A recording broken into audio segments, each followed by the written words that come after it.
Hi, I'm James Davis. And I'm Claire Davis.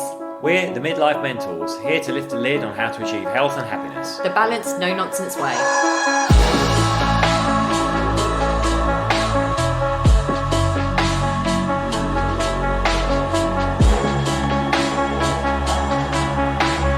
Hello and welcome to episode 4, season 2, and as promised, we have our first interview. So we did this a little while back in London. James live, got it wrong. But there was a technical hitch with the equipment. So we've done this again via the miracle of technology with the one, the only, Mr. Brandon Block. Yes, I'm super excited. He's just such a beautiful soul. We're really, really grateful for having him on, actually. So, the recording isn't the best. He was in his car. You'll hear him stop for petrol, but it is good. It is a really good. Oh, please to go all the way to the end. There's some great stuff in there. Some great insights from Brandon. And for those who don't know, Brandon was one of the first of the big name DJs. He was part of the Space Terrace over in Ibiza. Played all the big clubs. Had hit records. And how do you know him, James? I know him from my days in that scene back in ministry. But now he's basically gone through a whole transformation. Worked with the NHS with drug and alcohol abuse. Really top qualified coach, counsellor, therapist now, and he has his Happy Days project and his Tuned Out, all of which you can hear about in this episode. So enjoy. Sort of, I suppose I never thought of myself as being a coach. I've done all that stuff. I mean, when I worked in the drug and alcohol field, I became a life coach, so it was just termed differently then. I think it's actually people coaching people back to, giving them some options in life. But yeah, I suppose it's a quite a big transition. But no, it's quite an obvious one now.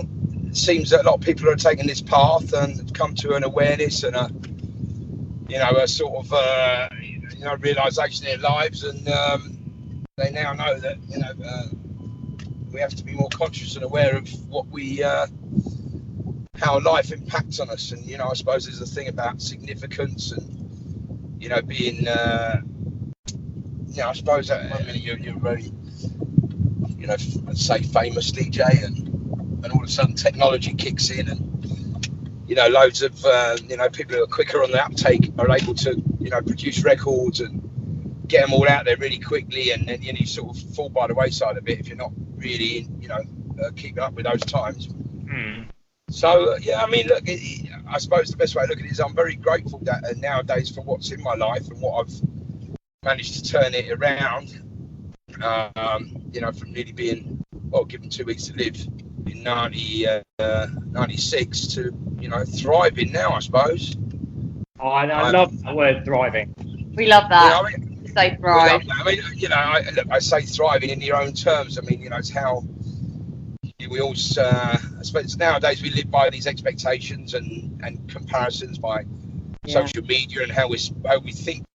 It's not ideal because we don't live our true selves. You live by the standards of someone else or someone else's life that they're supposedly portraying on these and it's not true, because it puts these filters on, and it's all like one photo of a fantastic beach and whatever, but then underneath that, behind the photo, is the life that's real, which is probably a lot of the time probably not the beach, and probably a brick wall or something. So everyone's living in these sort of make-believe worlds, and it's a shame, because I was watching again Johann Hari this morning. I love Johann Hari's stuff, and I love his book Chasing the Scream about addiction and stuff.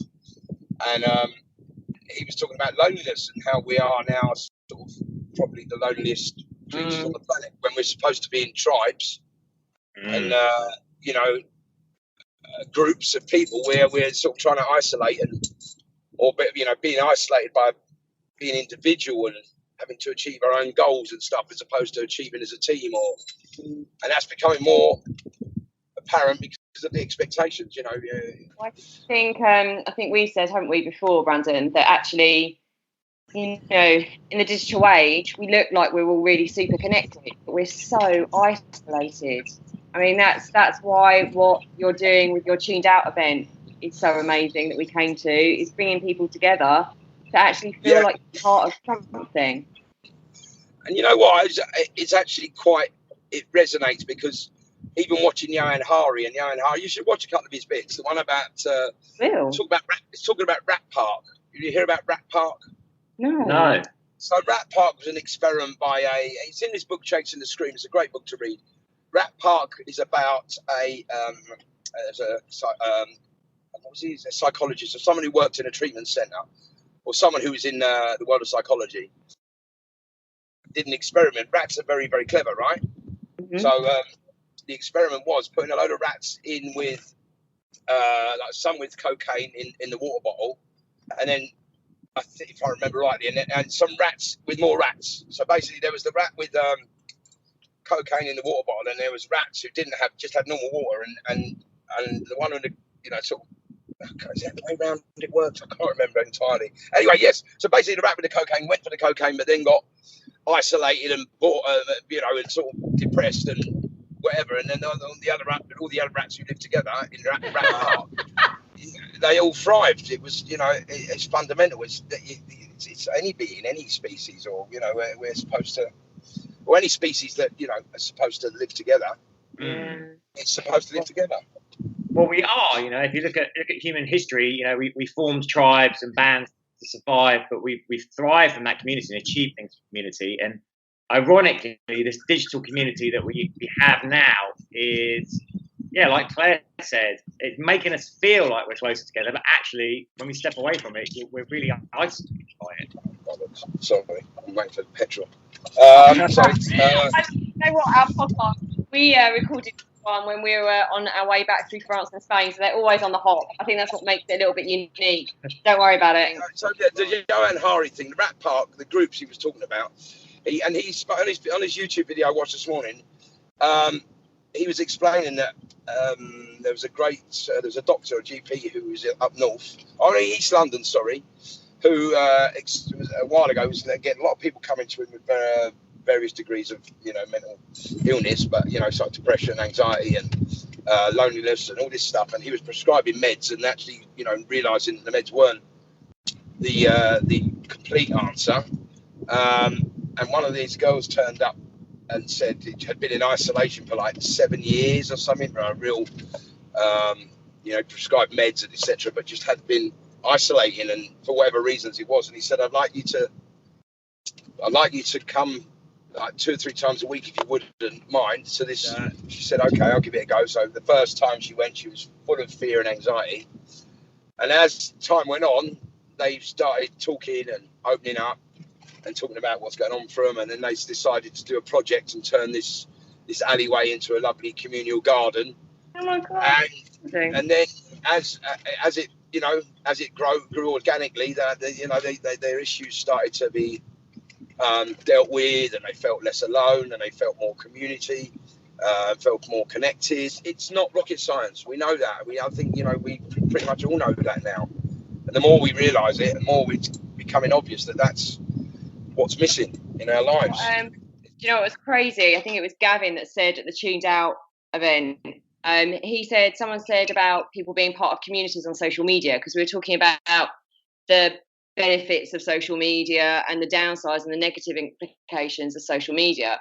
And Gavin was actually saying that people think that they are choosing who to be in communities with, and that but they're not. They're being fed through these algorithms, which is actually separating us even more into groups that they think we belong in. It's just absolutely crazy. I couldn't believe it when he said that. I felt we both came away thinking, wow.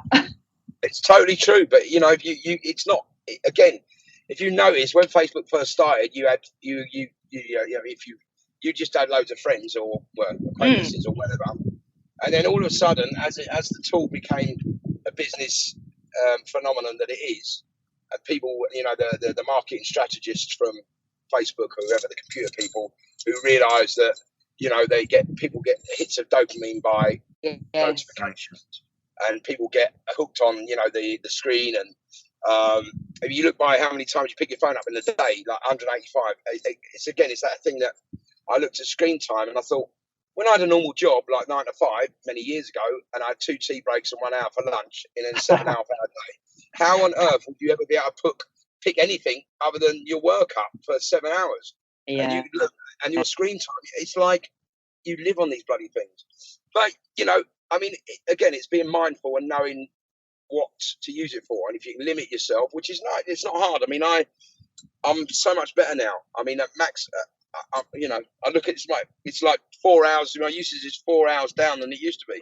Those algorithms say, right, it's for marketing, it's for sales, it's for selling them, getting people money. So it's like, walking past Woolworths and the sales on, and back in the day, and it's like Good old all that stuff. Good old Woolies, Good old CNA.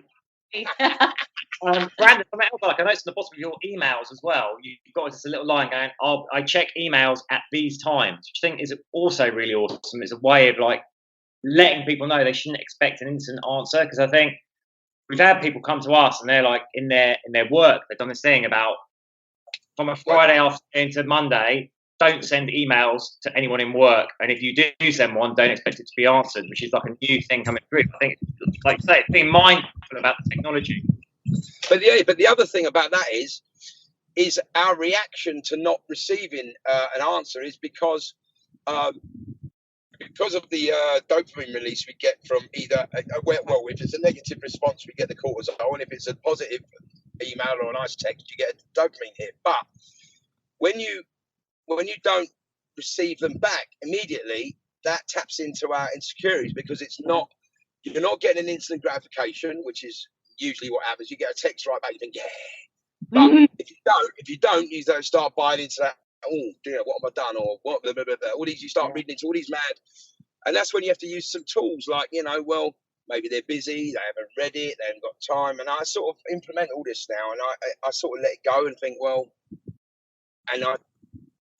it's the best way to do it, because you just let it go and say, right, they're busy. I've sent the email, they get it when they do. If I don't, then make the phone call, and that's what we should be doing, really, talking. I know. I was just thinking, actually, Brendan, when we first met back when I was working at Ministry of Sound, and my job there was the clubs for the magazine, and it'd be like, you phone the promoter, leave a message on their voicemail, and then wait for them to fax through the listings for next month at some point. Whereas now, this age where you'd be like instant messaging them and like, why haven't they got back to me yet? Yeah, all that, mate. It's a bloody. James and I, we always say, like, we work on ourselves every day to make sure that we start the day in a positive mindset, but also having control over how we want our day to go and the intent, rather than going straight on our phones or trying to validate ourselves from outside sources before we've centered ourselves. Yeah, absolutely. No, you did right. And that word control always means to me that you have to be in mind of something if you're controlling it. If you're in control of a machine, I get it, you have to be mindful of your control of the machine. But like simply, when people use it to say, well, I'm in control, it means they're not in control. So it means there's something that they're having to adjust to be in control. Does that make sense? Yeah, no, that's a really valid point. I love that. As opposed to just being, and like, what will be type thing. And saying, when I used to say I'm in control of drugs, no one was in control. It was controlling me. You know what I mean? So I wasn't in control. I was just lying through my teeth to make it sound like I was actually, managing the situation, but I wasn't. So when you say control, it's like, I think if you use it in the right context, it can mean, right, so I'm in control of this car. But if I'm in control of, what these things that come up, am I in control of my thinking, or am I mindful of my thinking? I like that. If you complete control of your thinking, you wouldn't have to be mindful about it. No. So you would be living it. So that word again, control, I find is a sort of, what's the word? Paradox, I think is the word. Yeah. Well, I think you've touched on a massive point there, and it's something that I'm learning to do. Is we're beings that are always doing, and we always think I need to be doing in order to be happy, in order to express myself, in order to achieve. But actually, being That's, is the greatest sense of peace and contentment. Is just, and you're right, saying you're in control. You're completely right. It's kind of like I'm just allowing myself to flow and let go a little bit of that level of control. absolutely. Yeah, that's it. I mean, you just, again, it's that world we live in it by expectations and comparisons, and expectations. We have to be something that someone else is. Yeah. Or that's been told to us. This is the way you have to be, or you should be like this. Well, no, shoulds a demand that humans don't like. Have to. Why do you have to? Exactly. Why should you? Why must you? Must, I mean, look, it depends. Obviously, all words in the right context. But when you say, "Oh, you should do that," you go, "Why? Why? Because what reason?" Yeah, should is a very, very tough one for humans to grasp. Have to. You have to do that. What would you say your philosophy? Because obviously we're the midlife mentors. What would you say your philosophy for a happy midlife? I think you just got to immerse yourself in a to try and talk. I mean, just immerse yourself in being in contact with people, connected. I think that's just again, don't drive yourself too mad. Don't demand too much of yourself. As you said, every day we have to be like this. I think, and I have to, if I don't go to the gym 2 days a week, I beat myself up. Wendy says, don't beat yourself up. It's tomorrow. You've just not gone today. That's all that's happened. There's no big drama. Totally. However, but again, if you do your, let's say you do your priming routine every morning, you'll become addicted to it, which is humans, what we do. I think my philosophy is find a good balance of everything. Yeah, absolutely. And if you're able to do that, you're experiencing. So when you say no, you can't do something in life, then it becomes something that like if you're told as a child you can't do that, you're going to go and do it. Not only your rebel, your ego is now been dented because you can't. No, don't you dare do that. You're like, why? There's this little inquisitive person inside who wants to try everything, and then all of a sudden you're told you can't do lots of different things, and you're going to go, well, bollocks, I'm going to do it. I think also we discussed this. I think at midlife particularly, there's such a fine balance, and it's really difficult for people to get it at midlife, particularly because of all the pressures we've got. We're called Generation X, but we always say we're called Generation Squeeze, basically. So we've got all these pressures on us, but it's almost like we forget to stop living fully. Do you know what I mean? Like we used to play to win. Now we're playing not to lose. But then at the same time, it's like getting that balance of just being. So actually, in the courage to take risks, but balancing it with just being.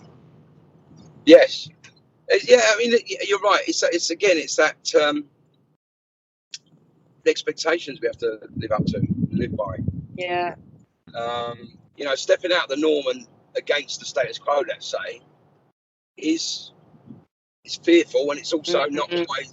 People go, oh, what are they doing? What's he? It's a bit naughty or whatever, or it's not naughty. I mean, that's not right or not normal. But who said that these things? Who said that they're right? Who said that these things were ever right? Or who made up these rules? And this is why the Sapiens is so good, because it then. I always thought, hold on, well, where did these rules come from? Who made them up? I always thought, totally. Who designed this hierarchy? Let's say, for instance, a monarchy. Wow, where did all this start? Who designed these thinking systems? Who did all that? That's why I just found that book astonishing. Oh, we're going to have to pick that up. Read that. But it does take a lot of courage. It does take a lot of courage to step outside the norm. Unless you're happy in that. But again, you talked about happiness. What is happiness? Happiness is how you feel inside. It's not. You're not going to go and find it and buy it off a shelf, or you have to find peace in yourself, and then you'll be happy. And actually, on that, anyone that's listening, everyone that's listening, make sure you check out Happy Days on Facebook. Yeah, Happy Days for Everyone is a good Yeah. thing. It's absolutely amazing. I'm not just saying this. The stuff you put out there every single day just beautiful. lifts me. It really does. You love them, Brandon. Thank you. Yeah. Pleasure. Oh, and I don't know if you want to announce on the podcast that you will be instrumental in setting up the Tuned Out group in Viva. Yes, we will. And we can't wait to. We've talked about it. I've just put you in it anyway now. No pressure. No pressure. We're doing it. There's no expectations, no demands. It's entirely up to you, but I think it would be a great addition to the island. You know, we've got some people who are, you know, very influential people want to come and talk. And Just like one final tip you would give maybe people for like if they're for feeling positive or a ritual you use in the morning, something that people could action and take away. Right. Well, I do it from the street, right? So instead of, you know, when people say, don't drive me mad, you've heard it, right? Yeah. Here's one for you. Don't drive yourself mad. That's it. Love that. Don't drive yourself mad. Perfect. Life is not a dress rehearsal. Okay, thank you so much, Brandon. We'll leave you to your driving now. Oh, thanks so much, hon. Thank you. Thank you so much. It's a pleasure. I'm really, you know, I love the work you're doing, and keep it up. And you know, we'll make this community travel the world. We certainly will. We will, definitely. Can't wait to be part of it. We're sending you lots of love, Brandon. Thank you. Have a great weekend.